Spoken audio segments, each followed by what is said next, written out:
Okay, it's time for everyone's favorite part of the show. It's time to see who George is going to pick this week, starting with the big game Thursday night for the Matadors in Dalhart, starting out at Lowry Field. And George, how's the Matadors looking in this one? Well, I think they look very well. They've looked very well the last couple of weeks. Like I said, offensively putting up 96 points.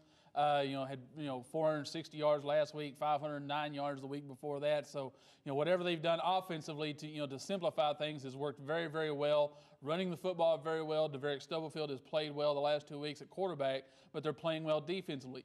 Here's the caveat. That's against Levelland and it's against Cooper, two teams that are actually below them in the league standings. Now they've got Dalhart, which is a team that's playing very well as well, and this is going to be their big test. Being at home, being on a Thursday, given the confidence that the Estacado is playing with right now, I like the Matadors at home. I'll go with them this week. And Matadors could break out of that second-place tie with Dalhart with this one. Coronado taking on San Angelo Central in our 2-5A matchup. And honestly, the Bobcats, they're looking to snap a 21-game losing streak right now. Coronado would just like to get out of this funk and maybe put up another win on the board. What do you like in this one? I think the losing streak is going to extend another game for San Angelo Central. They're just having too many. I don't say problems, but issues. They've just got to get better, and it's the typical thing for a first-year program or a first-year coach. That Brent Davis has out there. I just think Coronado is going to have too much for them, too much offensively, too much defensively. I think Coronado gets back to what it didn't do last week, which is run the football, pound it, and get it into the end zone. This is always a tough game, historically for Coronado going to San Angelo, but given where the two teams are right now, I like Coronado in this one. Go with the Mustangs on the road. All right, going into District 4 right now, and you mentioned this game earlier. Abilene Cooper taking on Friendship. The Tigers need a big win, but this might not be the week to do it. This might not be the week. There's so much motivation for Cooper. We talk about all the time revenge. Well, Cooper was knocked out of the district championship last year by Friendship at home by a very good effort by Friendship. Cooper is playing very well. They may actually even be better than they were last year. They've got an outstanding quarterback who's going to Division I, T.C. Robinson. Ryan Heslop, of all the quarterbacks in this league that I would have thought would be at the top of the league in passing, Heslop might not have been the one, but he is. He's sitting there at the top of the league ahead of Bridwell, ahead of Tannehill. So the way Abilene Cooper's playing right now on offense and defense, their defense, they're giving up some yards and some points, but offensively they're able to cover up for it. The struggles that Friendship is having offensively, I just don't know if they're going to be able to put up enough points. I think they'll hold them down, somewhat defensively, but offensively, I think Friendship's just going to struggle. Go with Abilene Cooper in this one on the road. All right, TAPS matchup next. Arlington Pantego taking on Lubbock Christian. This is my old church. I used to go to Arlington Pantego when I was a kid. Just right around the corner. That's right. The Eagles looking to stay on top of that TAPS district. Can they get a win over the Panthers?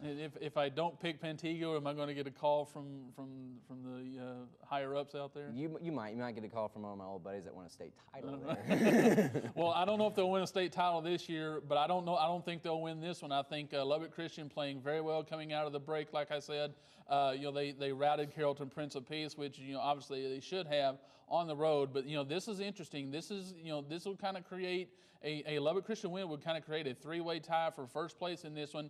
But talking with Coach Hutch Haley a couple weeks ago, because of tiebreakers, Lubbock Christian would really have a tough time winning that district. But this would be for second place, and I think Lubbock Christian, the way they're playing, being at home, making Arlington Pantego come on the road, I like Lubbock Christian in this one. Go with the Eagles. All right, next game, Roosevelt taking on Shallowater. You mentioned it to me earlier. Roosevelt had a tough loss last week to Idalou. Idalou showing a ton of points on the board, something we hadn't seen from the Wildcats this season. Roosevelt didn't show any life until near the end of the game, but Shallowater, a team that's played really well under this new system this year. Yeah, I tell you what, anybody that goes to this game may want to be able to have the money to pay their babysitter for an extra hour, because the way these two teams play offensively, this may be a 4-hour game out there. Both teams run the spread. Both teams do it very well. I expect this to be a very high-scoring game and a very competitive game. But in the end, I think Shallowater is probably just going to have a little bit too much being at home. I like the Mustangs. Go with Shallowater in this one. All right, Spring Lake Earth taking on Smyre in our next one. And can Spring Lake Earth, could they get a road win this week? I think so. Spring Lake Earth is kind of one of those teams that's kind of snuck up on us a little bit with the way they've been playing, but they've been playing very, very well. They've got an outstanding quarterback in Blake Betts. They've got just a ton of skilled guys, both running the ball and catching the ball. So they've got a lot of good weapons out there, and they've been playing very, very well. I like Spring Lake Earth. The Wolverines are playing very well. I like what they're doing on both sides of the ball. I think they're just going to have too much for Smyre. Go with the Wolverines in this one. All right, Hale Center taking on New Deal in our next game. This is always, it seems like it's a fun one every year between the Isles and the Lions, but New Deal looking like one of those teams that may just be one of the strongest in the state this year. Yeah, and like we've said before, it seems like every time we come up with a challenger for New Deal, this is going to be the team that knocks them off, or this be the team that does it. They just answered the bell, and they've done it not only when teams have challenged them, but when they've obviously been more talented than other teams.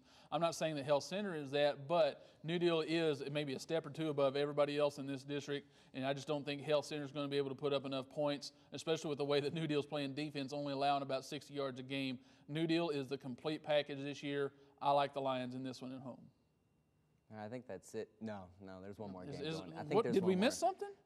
Oh, yeah, that's right. The Spurs game. Oh, yeah. Spurs game going on this weekend. Lubbock High and Monterey. Todd Pearson gets his first shot to win the Spurs for Monterey, but Lubbock High is maybe playing some of its best football right now. Yeah, this is going to be maybe the most competitive Spurs game going in that about.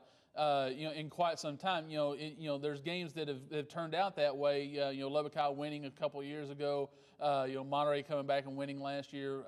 So there's games that have turned out that way. But this, where the teams are in the standings, where the way they're playing, this may be the most evenly matched Spurs game in quite a while. You got Lubbock High that can move the ball, throwing it.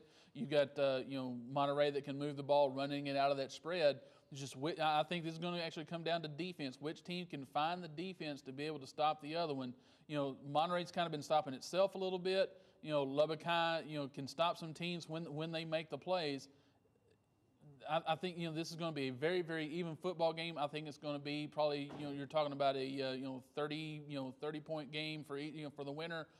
Go with Lubbock High right there. I like the Westerners in this one. All right, so Georgia's picks for this next week. Estacado over Dalhart, Coronado over San Angelo Central, Abilene Cooper over Friendship, Lubbock Christian over Pantego, Shallowater over Roosevelt, Spring Lake Earth over Smyre, New Deal over Hale Center, and the big one for the Spurs, Lubbock High over Monterey. He likes the Westerners in this one.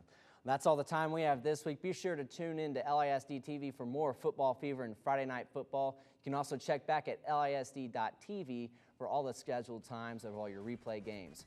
For George Watson, I'm Travis Cram. We'll see you at the Spurs this next week. We'll see you next time on Football Fever.